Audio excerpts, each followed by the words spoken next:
Welcome to the Top Order podcast, coming to you from Auckland, New Zealand, and a couple of locations, according to Hugh Grant's study in Love Actually here in the UK. And we aren't going to talk about 4 weddings and a funeral, but we might talk about 1 wedding and 1 funeral. That is England doing it again against New Zealand at Hagley. Celebrations for Harry Brook, Brydon Carse and Ollie Pope. Kane Williamson is still pretty good. We'll talk a little bit of Stokes' captaincy, New Zealand selection decisions for the second test, and Ollie Robinson, the other one, joining the England squad ahead of that second test as well. We'll also talk some Australia-India news. Rohit, Sharma and Shubman Gill on track to return. Hazlewood out. Mitchell Marsh, some questions. And we'll also talk a little bit about Sri Lanka and South Africa as well. All coming up on the Top Order podcast. Stay tuned. Well, boys... So one of you boys push the green button and then you do the swish and then Adam does his intro. Well done. Yeah. Good. Yeah. There you go. Over to you. Strong tech. There we go. We can sort that out in post, can't we? That shouldn't be a problem.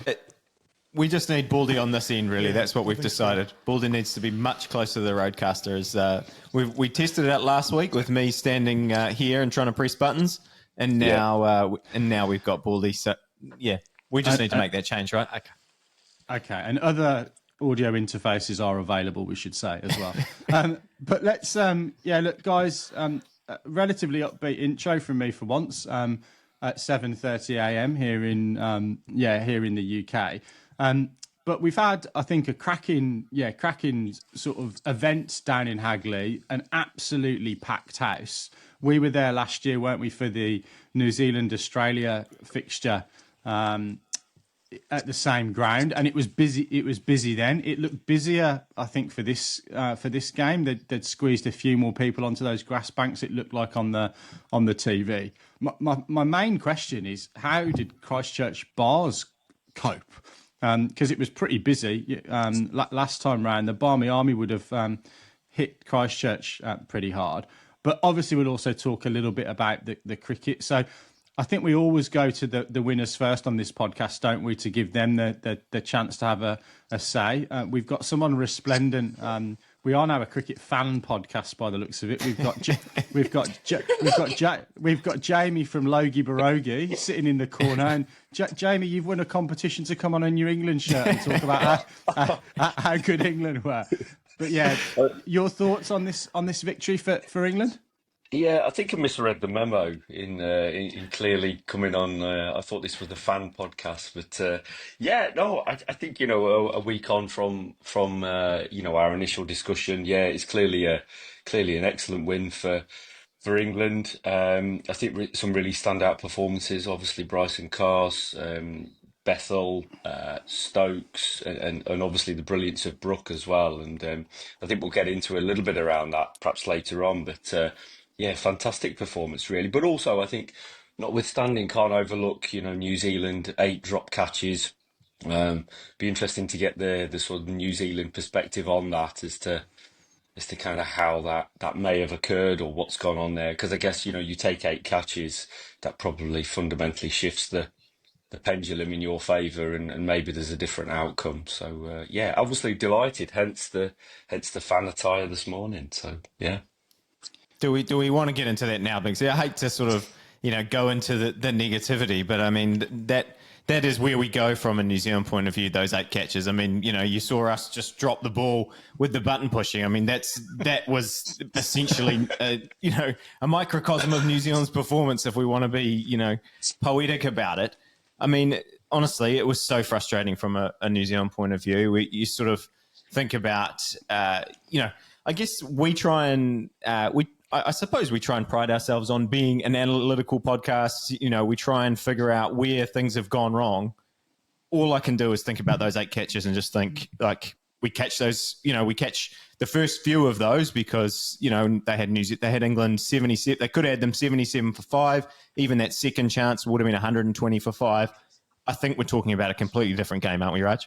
Yeah, I do think so. I remember thinking in Glenn Phillips's first innings when he got dropped on, was it naught? That England's going to pay for that one, and it was returned eightfold in the next innings. But it is a bit disappointing. fielding is something that we definitely pride ourselves on. There was an absolutely spectacular catch by Phillips as well, taken in that innings. But you can't win matches, to go back to the old adage, you can't win matches by dropping catches like that. Your fielding is so important. I think our batting was okay in the first innings. You were talking to me, you weren't sure about whether that score was any good. I thought it was a good enough return in the first innings, and it's just blown out of proportion by the chances that we gave away when we were bowling. Yeah, look, I mean, Binksy, I'll throw it back to you in a second because let's not be too negative about this because England certainly made New Zealand pay for this. But I think your point on the catches, we created 20 chances in that game, but we converted 12 of them. It's as simple as that from a New Zealand point of view. But the man who made them pay most, Harry Brook, I mean, you might want to talk about him to start with because he was fantastic, even though he was 171 for 5. Yeah, look, I'm trying really, really hard not to bite. At the end of the day, it wasn't like he nipped off and didn't walk or, got involved in some controversy. He hit the ball to you in the air and you couldn't catch it. So the 171 for 5 bit, I don't think he really cares about that, to be honest. I think in his press conference he alluded to the fact, I hit the ball pretty hard. That's why I kept getting dropped, and I'll continue to hit the ball pretty hard. And then look, I think the other thing is, at the run rate we were going at in that second innings, we'd have got 1,100 in 43 overs. So, look, I'm tongue in cheek. We don't know what would have happened, right? It was interesting that, Brook was the recipient of a number of those lives. So yes, it wasn't quite like you had the opportunity to get the whole side out necessarily. You would have got one guy, and then who knows what would have happened. And that's the beautiful thing about cricket. But look, the way that he played, and I think Jamie actually sent me a text, or it might have been in the Slack channel actually, and just said, how good can he be? Is he already better than England's, Kevin Peterson, in terms of that box office guy at number 5? I don't think we're in any doubt that Joe Root's the best player of our generation, Jamie, but certainly there's a conversation about how high Brook's ceiling is. I'd ask Baldy a little bit of that because he's going to see a little bit of him, hopefully, from our perspective next winter. The sort of objective view of how good Harry Brook's innings was, Michael, and then also how good a player he might become for England. Yeah, I think the measure of how good he is that New Zealand were probably lucky that he only got 170, given that he had 6 bats. He could still, if he had a really cashed in, he could still be batting this time next Sunday. And, that Christchurch deck looked like a pretty good surface to bat on. Flat, wasn't it? Really, really good surface to bat on for the majority of that test match. So I think if there are positives to take out of this game for New Zealand, it's that they did, despite all of those factors, create enough chances to potentially take 20 wickets. And they might consider themselves lucky that, Harry Brook, as good as he is, didn't go on and get, at the big double ton or even a triple ton, because he looked in absolutely imperious form. How good can he be, Adam? I think he could be better than Peterson in terms of his overall record by the end of his test career. I think he could potentially have 10 or 11,000 runs, even if he plays a modicum of test matches and then goes on to play a lot more 3-format stuff for England, plays a lot of franchise cricket for an IPL franchise or any of those other leagues around the world. He is absolutely, absolutely that good. But he is part of a batting lineup that takes their opportunities to go big. And, you saw England in the first innings of this test match took their opportunities. One guy went and got a big daddy 100, ably supported by the guys around him to post a big score. And I think first innings, looking at both sides, New Zealand had their chances to go big and get a big score. There were multiple guys that got starts in that innings and got to, 20, and then multiple guys got to 45 plus. None of them went on and got a big score in either innings. And I think that's one of the things that as a batting group, those New Zealand guys need to sit down in the dressing room after the test match and go, actually, as bad as we were in the field, we missed an opportunity on a good batting surface to really put some miles into those England bowlers and go big and make ourselves a little bit more competitive on that side of the coin as well. Yeah, putting it back to you, the English guys, I think, to pick up on your point about, going big, I think the partnership that really changed, obviously, was the Pope and Brook partnership. and that sort of completely changed the game. New Zealand was, had England in a bit of trouble there, and I think from trying to look at things from a neutral point of view, I think as an English fan, surely you're very happy with the contributions of guys like Pope and Stokes, who'd been a bit light on runs, and on Woakes, who actually, on that third day kind of changed. New Zealand was starting to get a bit of momentum, and then he picks up Williamson and then Blundell, who seems like a walking wicket at the moment, but we might, hopefully we don't have to talk too much about him. But yeah, probably those performances, I suppose, must be exciting for you guys as well.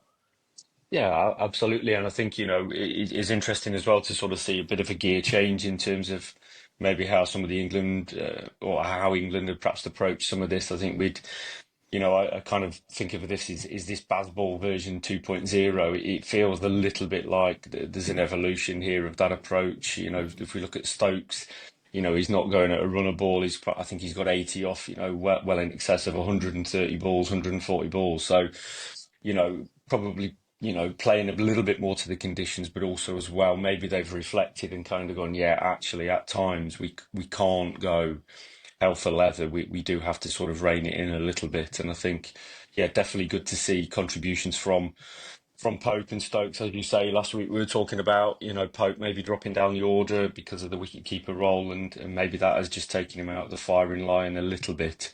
In dropping down, and just gives him a bit more freedom and flex, I guess. How did you see that performance from Pope, Binksy? You prepped a lot in the preview for Jordan Cox being able to come in and keep wickets.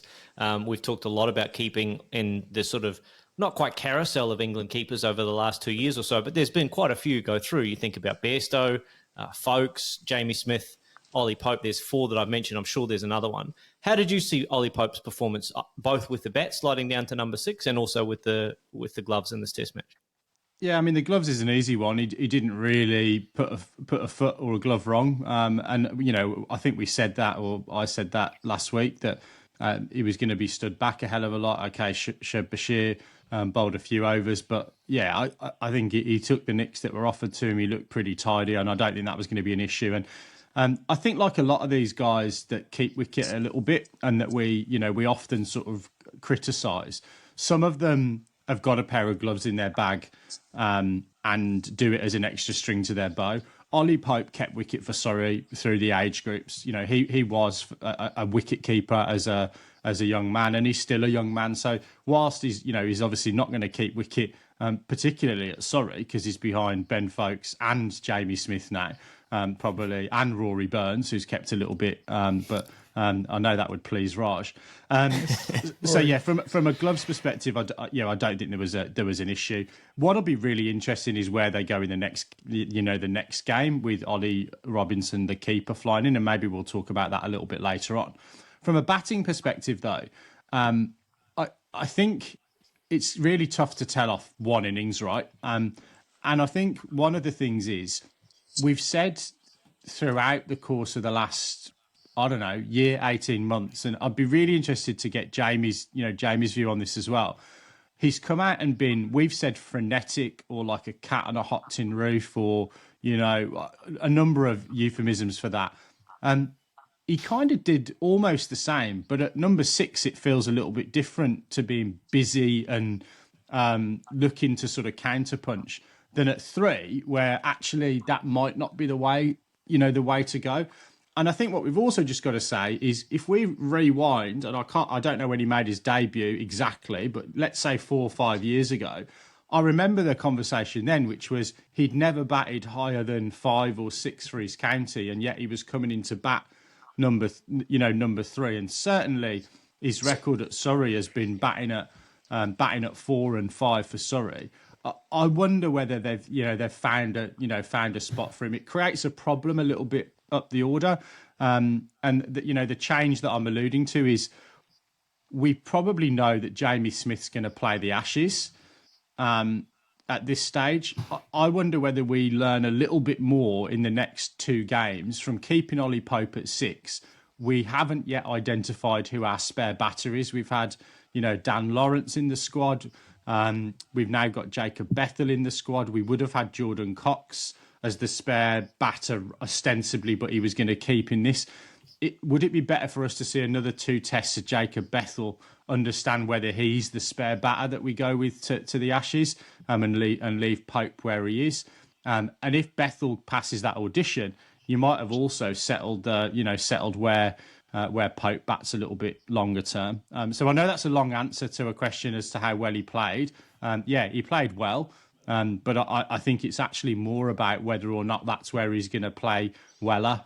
And I know that's not correct English. It is interesting, isn't it? Like, sometimes there's a bit of an urban myth and a culture about what we expect certain batters in certain positions to do.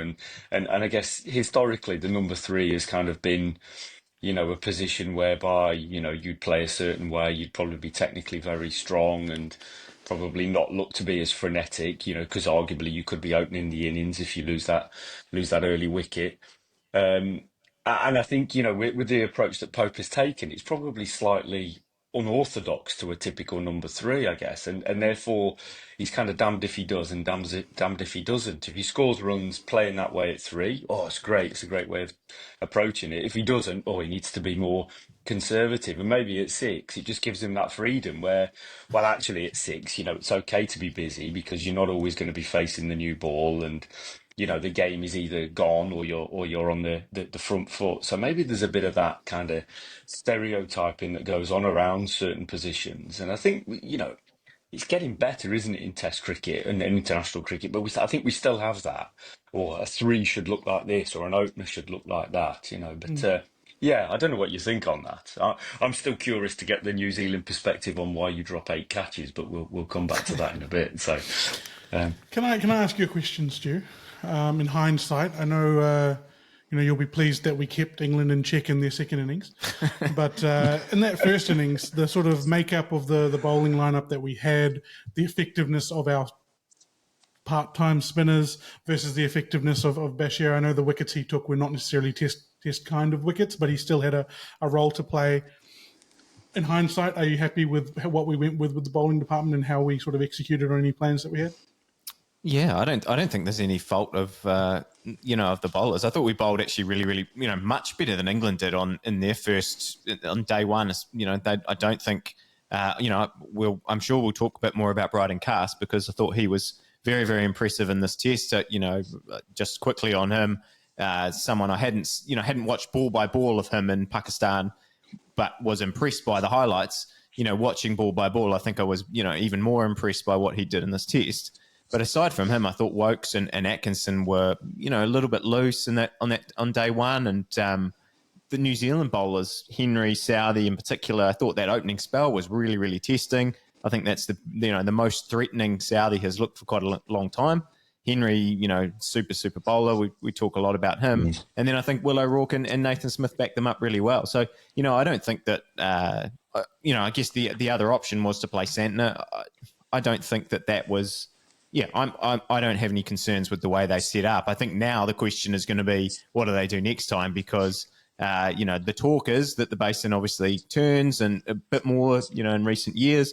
But the test that, Glenn Phillips and Nathan Lyon took those wickets last year, that was in February, I think, It wasn't in November or December. So, it's still, I think if we look at the last Plunket Shield game that was played there, the majority of wickets have still been seam wickets. So, yeah, a lot of questions around what we're going to do. I think, again, I really, Jamie, I've been trying to figure out why did we drop all these catches. I don't know that, I mean, the 3 of them were dropped by Latham, 3 of them were dropped by Phillips. They're normally 2 of our better, more reliable fielders.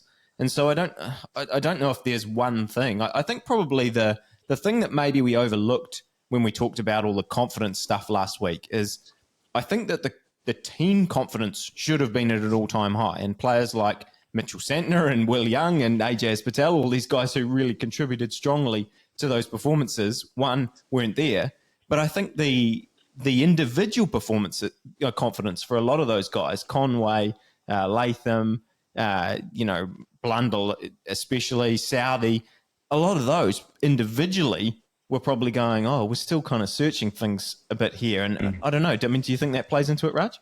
I think it does. I obviously think the team sort of unit helps mentally there as well. But you're right. There's a lot of change. A lot of change happened within that from one Test series to another. And when you start to sort of look at the nuts and bolts and the numbers of certainly the batters, it is a little bit starting to get a little bit concerned. Like the big sort of number here that I've got is five of our top seven are averaging in the very low 30s or under at the moment, which is that's not conducive to winning Test matches. No, and I think when we look at that New Zealand batting lineup, I started to wonder in my head, did the I know there was a couple of exceptions in Sri Lanka and in India, did kind of the lower scores of those tests actually help New Zealand? Because if we look at some of those players who haven't got those great averages, Tom Latham's last 100 was in December 2022. Conway's was early 2023. Blundell was February 2023. Mitchell's was March in 2023. So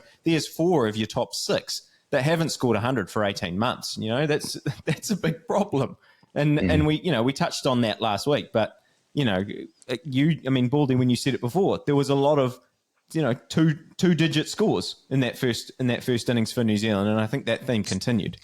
The thing that I keep coming back to when I think about this Test match, and I have a look back to the India series and the Sri Lanka series, is I can't quite put my finger on which New Zealand team is real at the moment, because this is the same conversation we had during the Sri Lanka series. New Zealand batters weren't scoring a lot of runs. New Zealand were poor in the field in Sri Lanka in patches. In fact, they were incredibly poor in the field in patches against Sri Lanka. They've been poor here against England, but they were outstanding against India.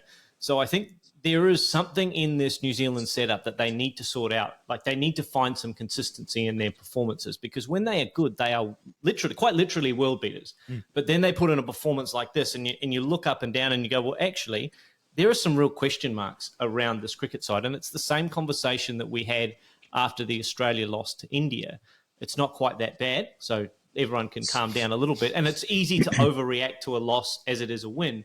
Things can change very quickly. We've just seen that in India, India, Australia, haven't we? Absolutely. But I think there is some mental soul searching that needs to go on in that New Zealand camp to find the essence of Kiwiness that they have lost in that Sri Lanka series and they lost in this Test match. In that normally a New Zealand team does all the little 1% things really, really well, takes a game as deep as they can, and then sees who's a good strong swimmer at the end of cricket games.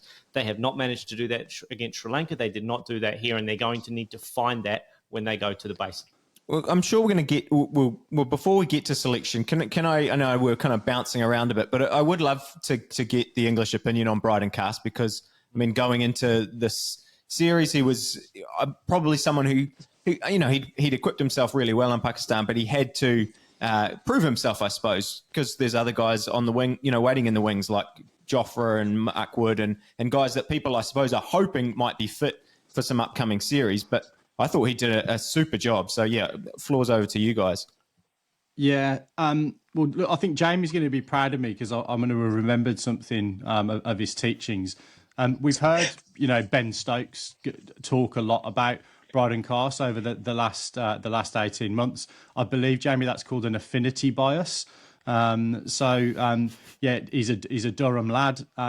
But look, joking aside, in terms of Brydon Carse and how I'd really categorise where he's at, they've picked obviously a style of bowler that I think they think is going to be successful over the sort of short to medium term with the assignments that England have got coming up. And, you can read between the lines on what assignment I'm talking about.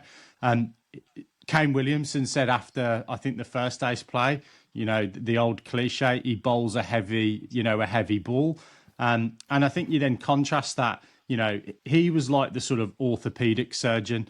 And then Chris Woakes in that second innings as well. And I do want to mention that, came out with a scalpel of the plastic surgeon to kind of carry on that analogy, because we've been wanting that from him overseas for a long, long time, to be able to get the same kind of purchase out of the Kookaburra as he gets out of the Duke.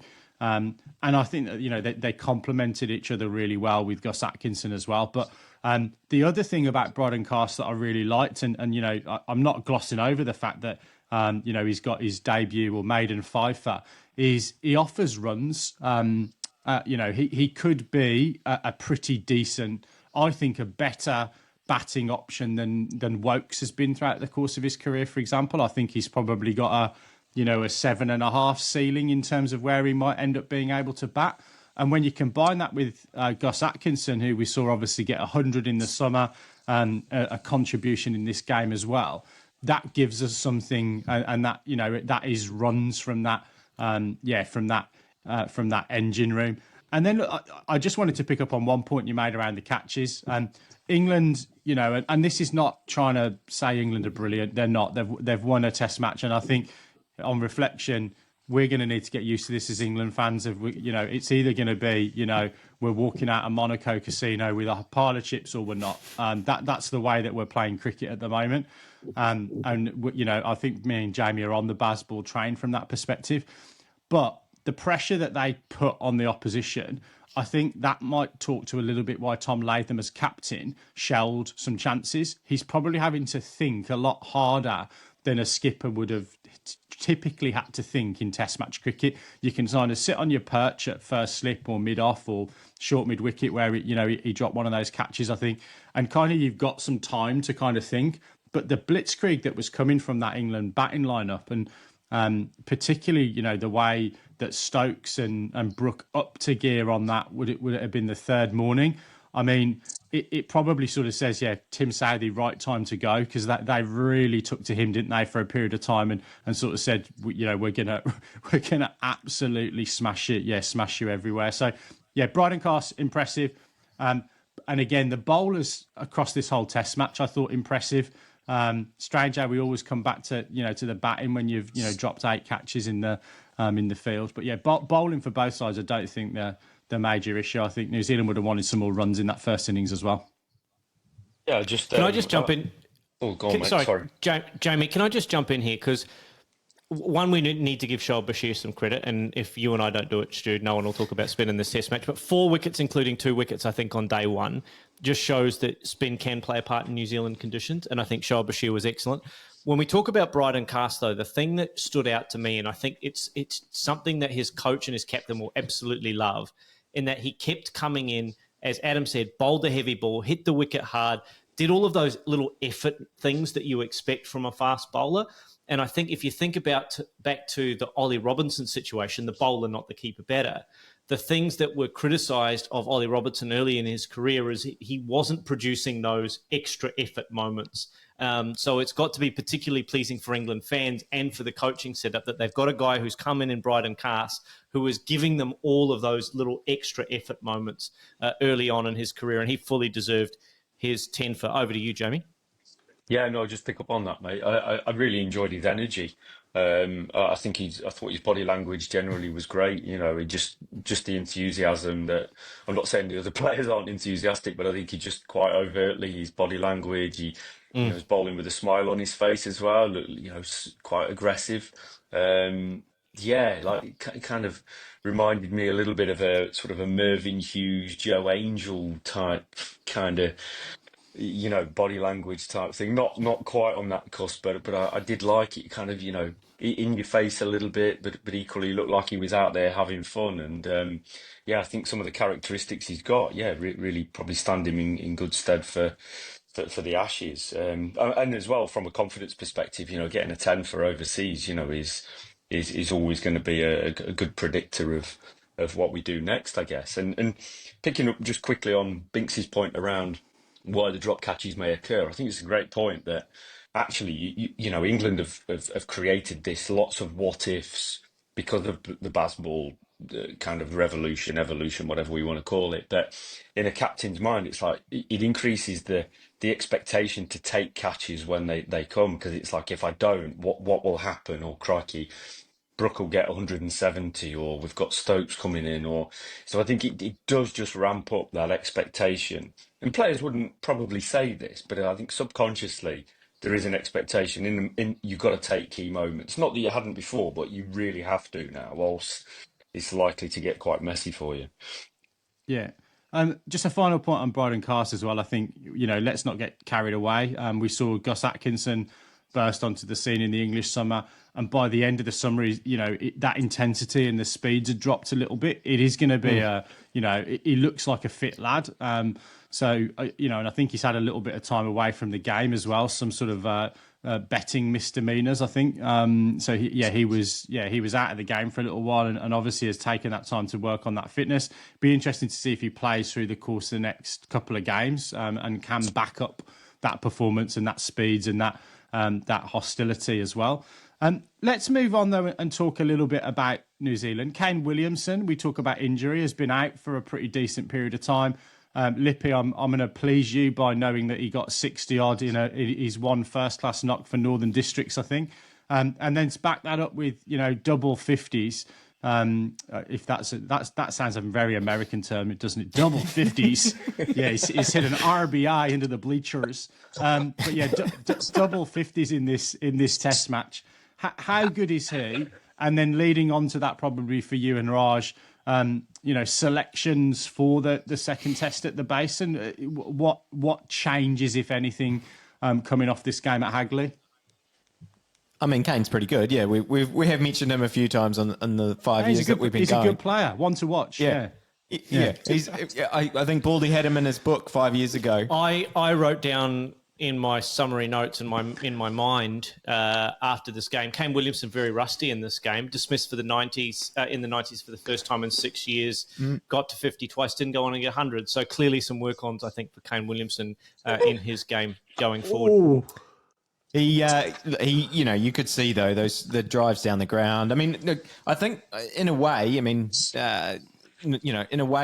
I think for Kane having England and Stokes those really attacking fields actually help him get going, because sometimes that can be the trickiest part for him, is sort of can get stuck early on and be really defensive, which has obviously served him very, very well. And he gets in and then he usually cashes in.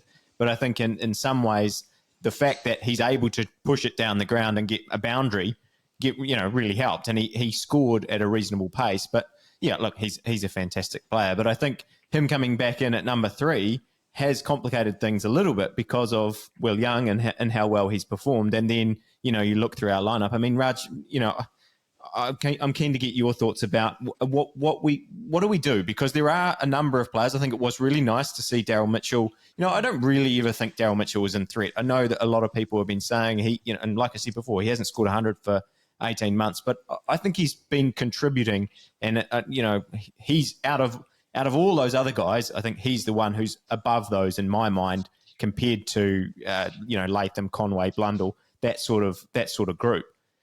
But yeah, there's 4 guys in there that probably haven't, their confidence will be low and they're not really contributing enough.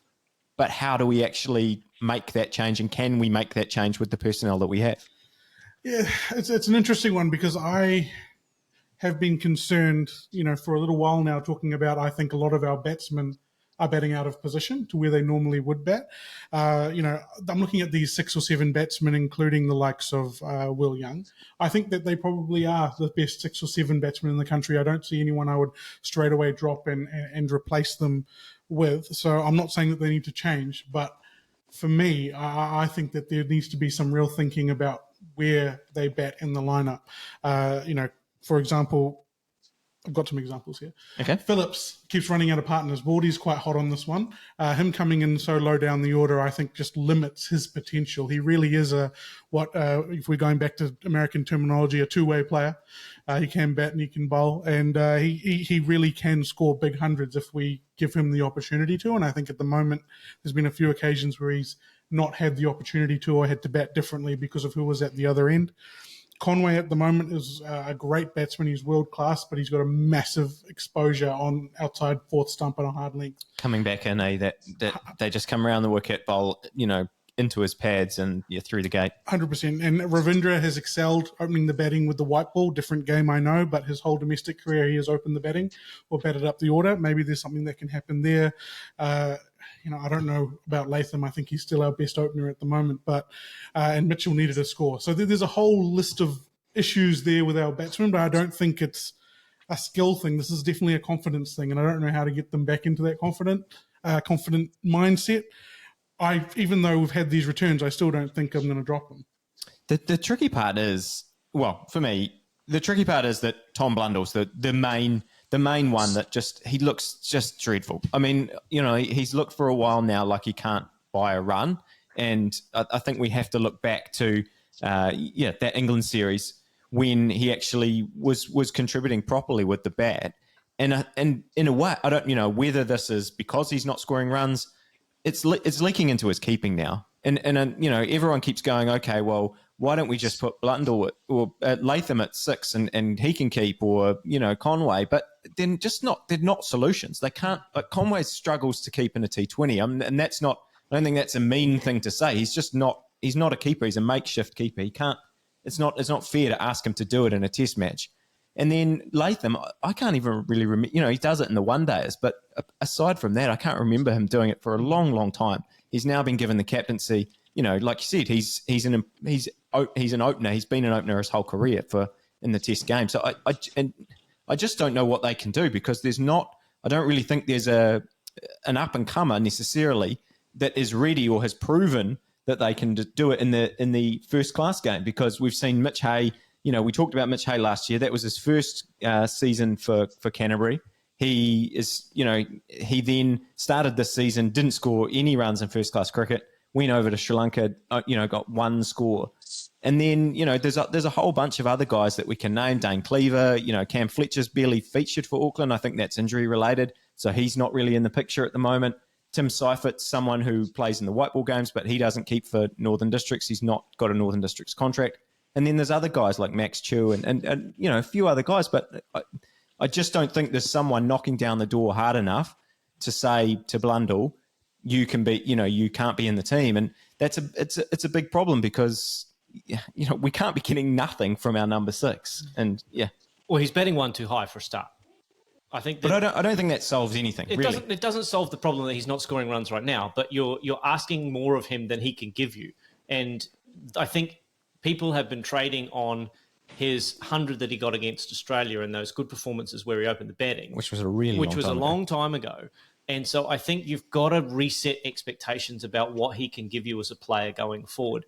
You've had the luxury of having BJ Watling in the side for a long, long time, who was a super, super consistent performer for New Zealand. Tom Blundell is not giving you that. You've got guys at 6 and 7 who are rocks and diamonds players. Glenn Phillips has showed you, just in a microcosm of his fielding in this game, that he is a rocks and diamonds kind of player. He has to be given the maximum amount of opportunity to give you the diamonds, because he's going to give you rocks all the time. But I think New Zealand are robbing themselves of some of those diamond moments by, like you say, Raj, having him too low in the order. So Blundell, if they don't change personnel, Blundell and Phillips have to swap, minimum, absolute minimum. And I think the other one that Raj hit the nail on the head is that if you swap Ravindra and Conway is then not facing a swinging Kookaburra, unless something goes horribly, horribly pear-shaped in that top 2, top 3 for New Zealand. He's not swinging not facing a swinging Kookaburra, and he will be much, much more comfortable with the ball that's straight up and down, because then he just treats the ball like a white ball game. And we saw in the second innings for England, you start treating the ball like a white ball game now, and the ball stops moving from the horizontal, and you can just hit through the line and do whatever you want in a test match now. And so if Conway is able to get himself in that mindset, there's 2 minor changes in the New Zealand batting order that could unlock some better performances from those players going forward. Can I just back onto that and just say, with Ravindra's dismissals over his last few periods, he's not fishing outside off stump and nicking it to the slips or the keeper or missing a straight one.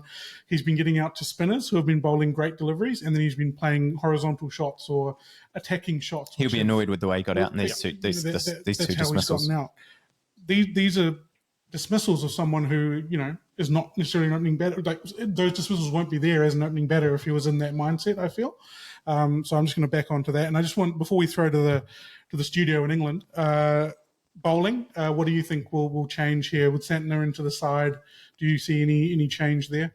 And Raj and Lip, can I just add, we not talked at all about your debutant, Nathan Smith. So when you're talking about the bowlers, just impressions of him, and then answer, Raj's question as well.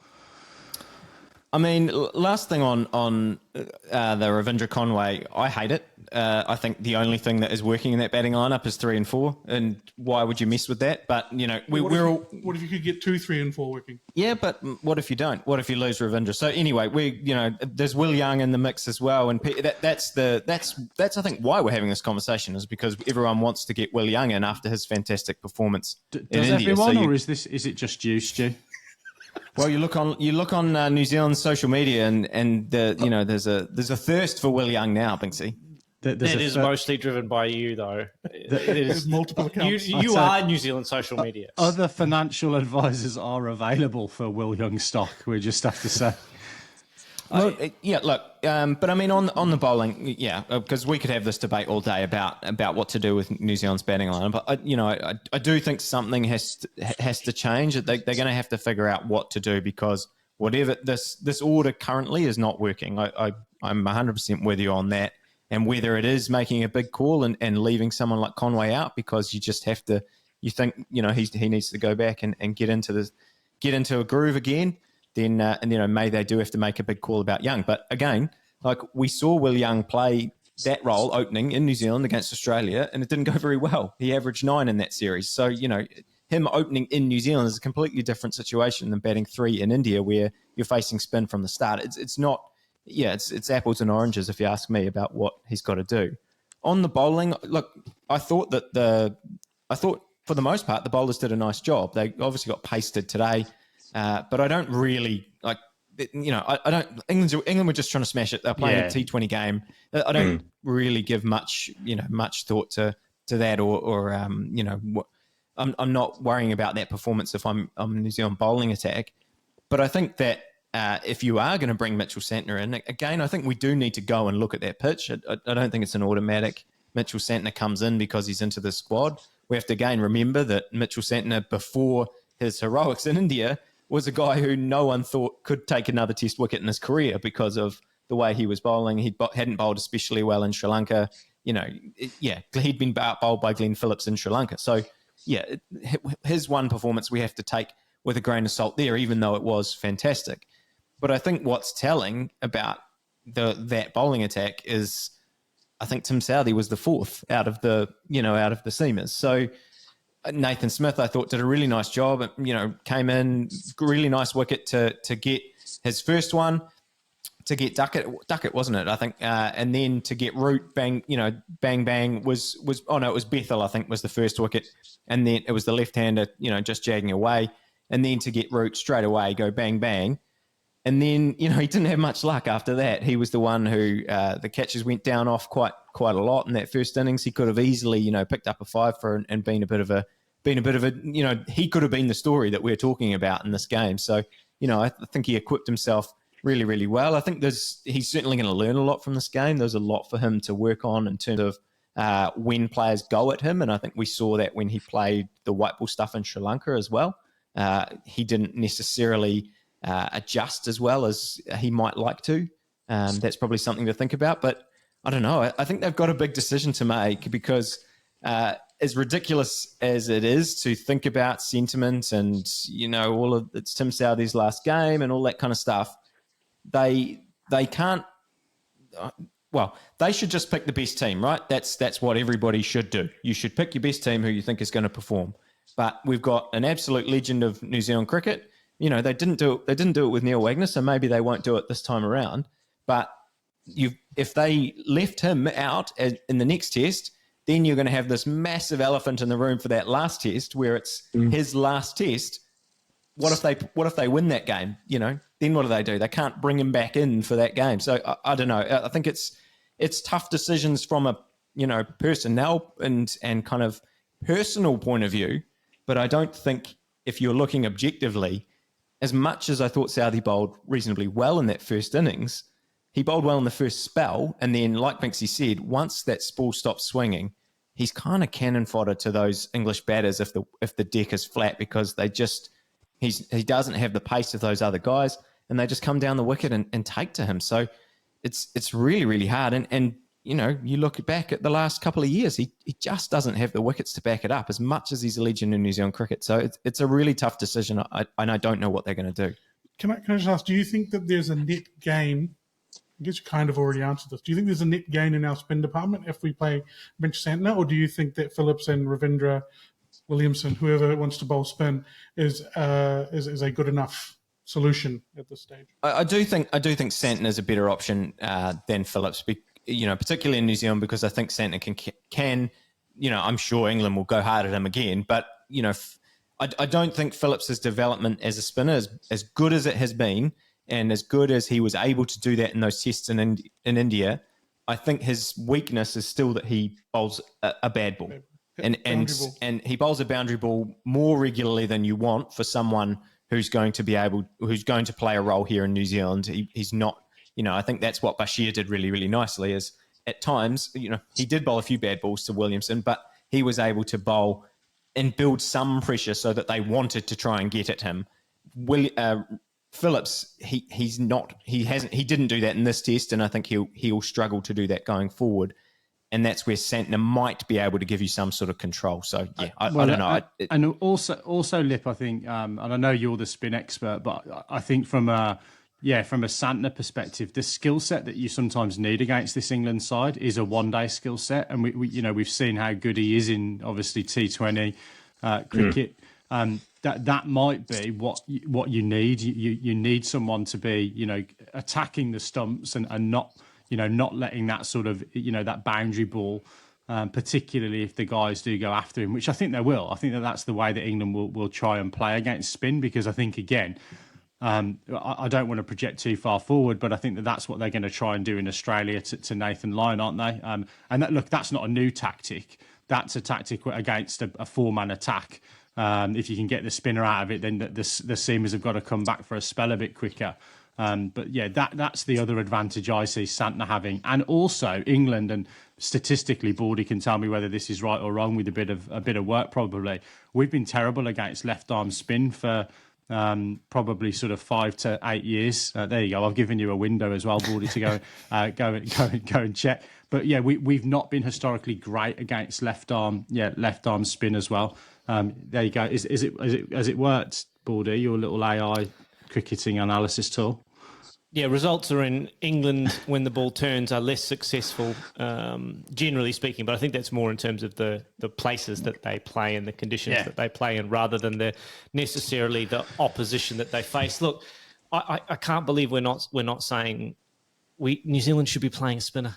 They really should. I think you've got to play three seamers and a spinner. If Glenn Phillips is your fifth bowler, he needs to give you something with the ball. He needs to be able to take 2 wickets for you. And I wonder if that's a case of he's taking 2 wickets because things are happening at the other end with Santner or whatever. I think if you got Southee bowling straight up and down, that's not the answer. And as much as I want Southee to go out as a winner and have a bit of a fairy tale finish, we've seen this is the danger that you have with forecasting the end of your career. Sometimes you don't quite get there. Sometimes, people think you're a goose because you've said, I'm going to retire in 18 months' time and let's have a farewell tour. I don't think that's the only reason people think David Warner's a goose. Look, but you know what I'm saying, right? Like trying to predict your own retirement can be fraught with danger. And I think, it limits New Zealand's ability to select their best team for this upcoming test match, because I think Will O'Rourke is in their best team. Matt Henry's definitely in their best team.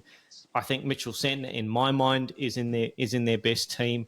And then it's a case of, who is that last guy? Is it Nathan Smith? Is it a Tim Southee? Who do you then lean on as that fourth bowling option? We could honestly talk about this for another hour probably, but back over to the England studio. What are England going to do? Because you guys touched on it before. Ollie Robinson is now here, but Jacob Bethell scored a 50. Again, it was a T20 50 more than a Test 50, but that doesn't necessarily matter in Stokes and Stokes and McCullum era. And he played some great shots. I'm not trying to diminish his innings at all. It sounded like it a little bit. So I was just checking that it's gone down. It has gone down on his Test stats, Lip, on Quick Info. Yeah. I'll send him an email, get him to correct it. Sorry. No, I definitely not. Definitely not. Just sort of, wanted to acknowledge that it was a scenario where he, it was a scenario where he could go on and do it. I've got it on my notes as well. I've got it on my notes as well. You're all right. But while you guys were sleeping, I don't know if you've picked up on it, but Ben Stokes stopped bowling. So, halfway through an over. So I don't, again, he's going to be recording this. He's going to be fit apparently. So yeah, okay. I was awake all night. But what if he can't bowl? Keeping up with the news. That wasn't a criticism of your sleeping schedule either. Yeah. All right. So again, honestly, it's just getting piled on from that studio now, isn't it? Like, I can't keep up with the personnel. You change the order. I think it's just a sort of psychological torture trying to. But no, I think that they've said it was management of his injuries, whether or not he bowls. We don't know, but yeah, I think what they've said, it was a bit of stiffness in his lower back. So yeah, we'll see what that means. But what the broader question was around selection, was it, Stu? Yeah, I mean, what is it as simple as bringing in a keeper, or did Pope actually do enough to think, well, maybe that's actually our best balance of a side? I'd like to get Jamie's view. I think I said earlier on the pod, it comes down to what they want to see. Do they want to see their and this is really odd. Let's not get into this because we'll be here all night on this. But why have we bought 3 spinners and not a spare keeper to a tour where we're unlikely to play 3 spinners? But the question for me is, do they want to see Ollie Robinson have a little bit of an audition for, is he the next best cab off the rank? Or do they want to see whether Jacob Bethell is the real deal? That's what it comes down to, in my view. And then probably the second question is, if there is a little bit of turn at Seddon Park, Hamilton. The Basin next. Basin first, then Seddon Park. Yeah. Is there going to be anything on offer for the spinner? I don't think we'll play more than one spinner. I think we'll get through with a bit of Shoaib Bashir and a bit of Joe Root if we need to. But yeah, Jamie, really interested to get your take on what you think we'll do with Ollie Robinson in a second. Yeah, I'd probably be pretty boring and probably the old adage, don't change the winning side. I think if you're trying to forecast and get players into a good headspace, Pope has scored runs, give him another go. Bethell, yes, one day hit him probably, but kind of embed him in that, and then I would look to see how the second test goes, I think, and then maybe bring Robinson in depending on that. But I think I'm just thinking from Pope's perspective, you've kind of been up against it, you've been sort of hammered a little bit, you get some runs and then you get pulled out. Now you'd like to think that the counselling of that is not, we're not just taking you out because we don't think you're any good or whatever. We're taking you out for these reasons, so we're clear and explained. But I think that could be quite damaging, I suppose, given the rocky road he's perhaps been on. So yeah, I might go slightly boring. I would keep Bashir in definitely, because I think we were talking about it last week, and I think Baldy made a great point. He is an excellent bowler in a variety of conditions because of his height and because of the trajectory that he kind of releases it at. So he does give you something a little bit different, even if it isn't turning big. And I think he probably showed that in this test. And I think looking forward to try and look forward to it a year out and the Ashes. I think he got a massive role to play there by bowling on, maybe quicker, flatter decks because of what he brings. So I would keep him as a constant. I think he deserves to be in there just because of the potential that he has. So a little bit of a boring response, I think, but I would go with, probably not change the winning team, I think. There we go. So changes abound for England in that second Test match, by the sounds of things, and we might see a few for New Zealand as well. But let's move on, because we've managed to just do the lazy 53 minutes on the first item on the agenda. We have got Australia-India news, so I think we can throw over to our Brisbane correspondent Michael Baldwin at some point to talk about that. Should we cover Australia first? So Josh Hazlewood is out, Baldy. So your ready-made replacement in Super Scotty Boland comes back in, but also some question marks around Mitch Marsh as well, potentially for Australia. And then we will come on to India's batting lineup as well. Yeah, a big blow for Australia. I thought Hazlewood, all in all, was Australia's best bowler in that first test across both innings. I know that we talked about in the preview that India have the potential to hit Hazlewood off his length, but he was so disciplined across both innings that he's the guy that I think really troubled the Indian batters and would have continued to do so in this second test in Adelaide. If it's a good batting wicket, I think you're going to have guys who can be consistent. Scott Boland is a good bowler. But my concern is if the ball is not doing much for Scott Boland, is he going to be a little bit straight up and downish, and can India get to him? That would be my only concern with Scott Boland. If we see the ball do a little bit, particularly if he gets to bowl at night under lights, I think he can be very, very dangerous for Australia. And I'm glad that he's the guy that's coming into the side because he's a ready-made replacement. He's a very, very good bowler. But yeah, I just wonder if Australia are going to miss that consistency from Hazlewood. As far as the Mitchell Marsh injury or potential injury is concerned, for me, Bo Webster is a ready-made replacement. I think he's a very, very good player. He has taken wickets. He's made runs in the Sheffield Shield. He to me seems like a guy who is ready for the next level.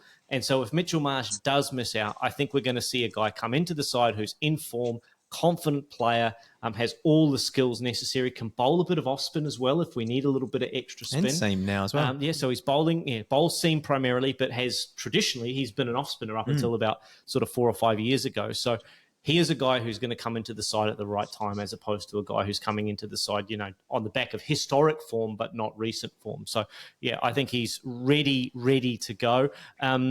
Just really, really quickly on the Prime Minister's 11 game that's going on at the moment. For all you Sam Constance fans, Sam Constance has knocked up 100 against India in that Prime Minister's 11 game. He was looking great. He looks fantastic, and I mean that's converted me honestly to see him get 100 against India or against those. That's almost a test quality attack minus Bumrah. That is fantastic for the young man. Better than a run of ball. Honestly, I had my doubts as to whether or not he was ready for the big dance, but that just shows me that he's a player of immense talent and he has the mental fortitude to go out and play on that big stage. It did turn into a one-day game. Yes, 50 over a game. Yeah. So they had kind of traditional fields, but a limited overs type of scenario. Can I just you're talking about Webster? I think the Mitchell Marsh thing seemed to me like it was the bowling side of it they were more concerned about. Yeah. Do you think that the Webster inclusion could solve the Marnus problem? Like, could Webster bat 6 and Marsh go to 3 if he's just playing as a batter? This is the problem. I don't think, and this is the problem in two ways. I don't think many of those 5 or 6 guys in Australia at the moment have a great technique to handle Jasprit Bumrah at the moment, the way he's moving the ball around. Not a lot of people do, but I think particularly Travis Head doesn't move his feet tremendously well early in his innings. He has a bit of a tendency to get out to the short ball as well. He's a terrific counter-attacking player. Mitch Marsh, likewise, if the ball's straight up and down and he can hit through the line, he's very, very dangerous, hits the ball well down the ground in the V. But if the ball is moving around, do these guys have the technique, the temperament to be able to cope with that? I think, ironically, Marnus actually has a better technique and temperament when he's in form to be able to cope with that than the others do, but he's just in terrible, terrible form at the moment. So someone has to step up in that Australian middle order and going, you know what, guys, I'm going to bat at number 3. I'm going to do the job. I'm going to take the responsibility, and that allows Bo Webster to slot in at number 6. I don't think it serves his best interest for him to slot in to the Australian side and then automatically be asked to bat at number 3. I think if you were doing that, you'd throw Marsh or someone like that. You'd have to, and you'd have to adopt an English approach and go, right, well, actually, Mitchell Marsh, just go out and play it like it's a 50-over game, right? Hit the ball strong down the ground. If the ball does a little bit and you nick off, well, so be it. So I think Australia have to take risk at this point. They're down 1-0. They've got to do something different, because if they just keep rolling out what we saw in Perth, Australia are going to be 3-0 down by the time we get to the Boxing Day test. Let's talk about India. Yeah, so let's talk about India and that President's game. I don't know whether this is going to be a predictor, but KL Rahul opening the batting in that game for the Indian team. But it looks like we've got Shubman, Gill and from an injury perspective back, and obviously Rohit Sharma, who undoubtedly will play, right? So what do we think for the Indian team after that first Test match win? What do you think, Raj? Because on our, Baldy and I, there were a lot of KL Rahul fans once on the comments once Baldy and I started having that conversation. To me, I mean, the easy decision in terms of personnel is that the young guys probably step out. If Rohit and Shubman Gill come back, then Padikal and Jurel is the easy decision to go, those two drop out. But I think the more interesting one is what do you then do with KL Rahul? Because he looked so well placed to open and be sort of in those conditions to be, a foil to Yashasvi Jaiswal. Not saying that Rohit Sharma can't do that, but I mean, there was a lot of talk on our YouTube comments about, let's leave KL Rahul there and maybe push Rohit down, which would be surprising given that, he's been playing as an opener for a long, long time for India. But yeah, I don't know. What do you think? I would sell that position. I'm not a fan of KL Rahul in the batting over those other options that they've got there. I think that putting Rohit Sharma up the top there is the much better option to do with Jaiswal as well. I think you're right. Jarrell will probably drop out, and I think KL Rahul will stay in the side. Yeah. If that's the sort of personnel that they're going with. Really excited about Gill. I think when they played a one-day series in Australia not long ago, that's when I first sort of went, this guy can play. I think he likes playing in Australia. He likes the ball coming on. I think that him batting at 3 for India is going to be a massive fixture for the future, along with Jaiswal. So I'm excited to see him have a bat. And with the bowling, you'd probably drop Bumrah, would you? I'm excited to see what they do, if anything, with the spinners that they left out, the Jadejas. I mean, really, a lot of us couldn't believe the squad that they actually, or the 11 that they picked for that first test. Yeah. I'm very interested to see what they do with spin. I don't know. Do you have any ideas around that? Yeah, because did Ashwin or Jadeja bowl? When I left home today, Washington Sundar was bowling, but Ashwin and Jadeja. Jadeja did bowl, but yeah, Okay. right down the list. I think he was the final bowler used. Yeah, bowled 5 overs. Yeah. So Yeah. maybe Washington is, he is the number one spinner for them at the moment, which would be bizarre. But, he did a nice job in that game. Unbelievable. I can't imagine a scenario in my mind where we're not considering R. Ashwin as the second name on that Indian bowling team sheet after Jasprit Bumrah. It's unbelievable to me that we're even talking about this. But yet here we are. And, we talked about lower order runs being valuable for England, lower order runs particularly valuable for India. Historically, Jadeja, Ashwin have got them out of the poo. It sounds like they like the idea of having Washington Sundar in there. They like having Nitish Kumar Reddy in there. He's bowled in this game as well. I think he only bowled 3 overs or so. But, yeah, it's going to be fascinating to see what they do with that bowling attack. And, look, the reality is they've just got so much more depth than anyone else that you could throw in any number of a million different possible permutations of 9 guys into 5, and you end up with a test quality bowling attack that's got all sorts of depth, it's got penetration, it's got all sorts of different combinations to it. Everyone gives you something different. So look, it's almost impossible to analyze what they're going to do with this attack, and whoever they throw in there is probably going to be as strong, if not stronger, than Australia. I mean, I really liked Harshit Rana in that first test, relatively unknown, but bustled in a bit like Brydon Carse, bowled a heavy length, found the top of off stump, was aggressive. You talked about body language. Jamie, you must have been impressed with Harshit Rana's body language in that first test. He was in Australia's face, and even though he wasn't the number one seamer, he was coming on first change. He was a guy who was able to keep that momentum up for India and put Australia under tremendous pressure, even though the openers had come out of the attack and the ball was starting to, die down a little bit. Look, I was really impressed by him. So, boys, quick question before we probably come to predictions on this second test. Does the fact that this is a pink ball game, and we know there's a little bit of jeopardy in that, right, in terms of when you get the new pink ball, when the lights are on, all that kind of jazz. Whose camp would you rather be in terms of, obviously not knowing the answers to some of those questions, but seam attack going to play a big part in that? Who would you rather be?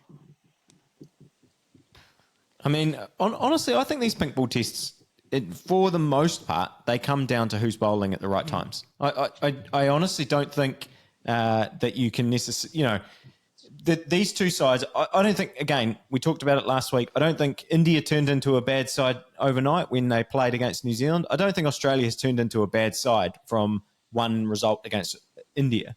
So I really do think it's just a matter of who is, if India have to face Stark and Cummins and Boland now with that pink ball on day one, or, whatever scenario it is, you want it to be day 2, right? You want to go into the situation where you're batting first. That's what New Zealand, when the horrible memories I have of going there, that Australia bats first, they bat for ages, and then they go on and put on a score, and then you have to bat, they declare and put you in the wrong time, and you have to go in and face the new ball under those pink lights.